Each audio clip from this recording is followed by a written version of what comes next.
The first thing Mara noticed wasn't the bird, it was the silence.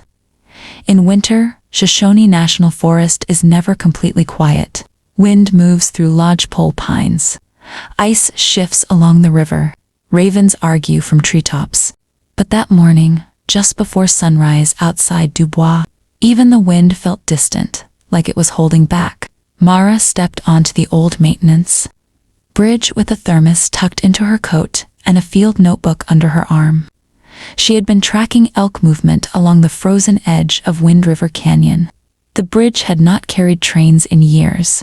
It stood there like a skeleton over the gorge, steel rails silver with frost. Halfway across, she saw something wrong. It looked like snow piled against the rail. A small drift shaped strangely against the metal. Then it blinked. Her breath caught. A golden eagle, massive. Dark brown feathers edged in frost. A crown of faint gold catching the earliest hint of light. One talon gripped the rail tightly. The other was fused to it, frozen solid against the steel. The eagle lifted its head slowly and looked straight at her. There was no wild panic in its eyes. That was what unsettled her most. It was not fighting. It was enduring. Golden eagles do not land where they cannot leave. They do not misjudge wind easily. They do not get trapped by accident. So this was not carelessness. It was timing. The day before had been unusually warm for January. Sunlight melted a thin layer of snow along the rail. After sunset, temperatures plunged to nearly 20 below zero. Steel holds cold longer than wood or stone. When the eagle must have landed, perhaps after a missed hunt or a long fight with crosswinds, its talon pressed into meltwater so thin it would have been invisible. By morning, it had become a prison. If the bird tried to rip itself free, it would tear skin from bone. If it stayed, the cold would slowly drain the rest of its strength. Mara swallowed hard and stepped closer. The eagle shifted its wings outward slightly, powerful even in stillness. It did not scream. It did not thrash. It simply watched her.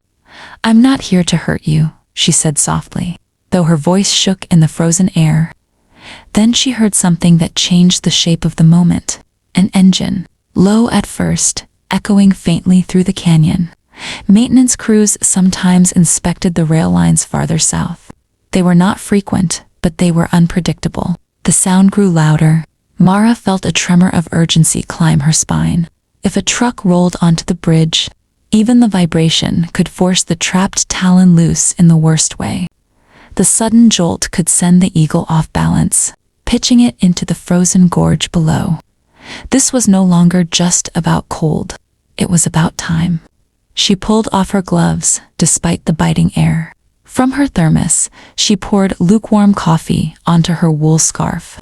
Steam rose faintly before being stolen by the wind, slowly, carefully. She wrapped the damp warmth around the place where claw met steel. The eagle let out a thin, sharp cry, not loud, but ancient.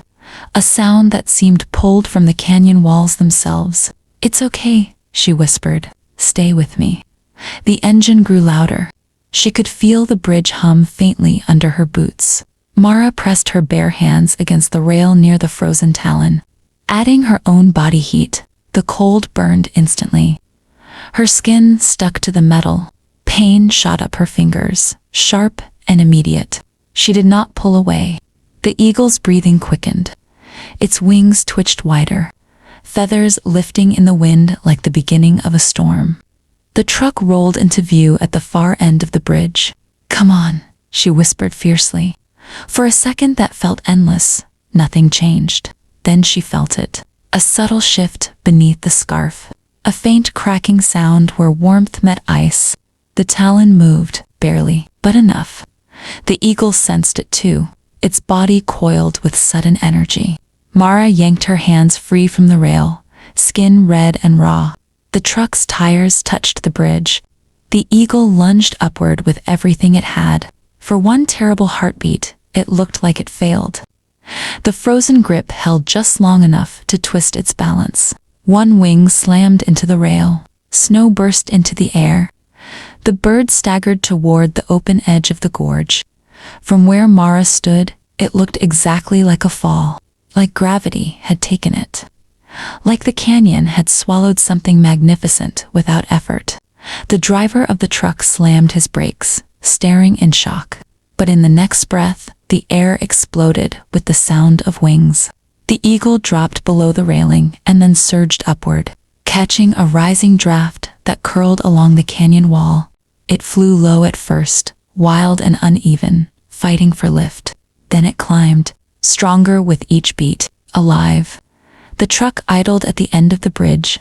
The driver stepped out slowly, eyes tracking the enormous shape rising against the pale Wyoming sky. Above them, the eagle circled once over the bridge, not high, not distant, just one wide, steady arc. Then it turned toward the endless white stretch of Shoshone National Forest and disappeared beyond the ridgeline. Mara remained kneeling on the frozen boards, her hands throbbing, her breath shaking in the cold air. The rail bore a dark, wet mark where ice had released its grip. 3 weeks later, she returned at dawn. She told herself she did not expect anything. The canyon was quiet again. The bridge looked unchanged, as if nothing extraordinary had happened there. Then a shadow passed across the snow.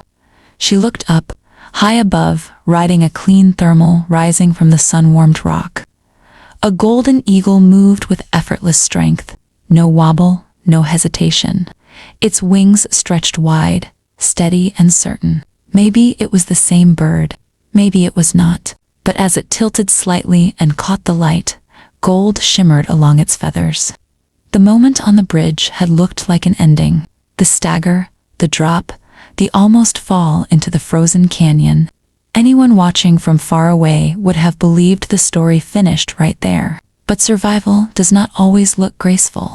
Sometimes it looks like losing balance. Sometimes it looks like falling.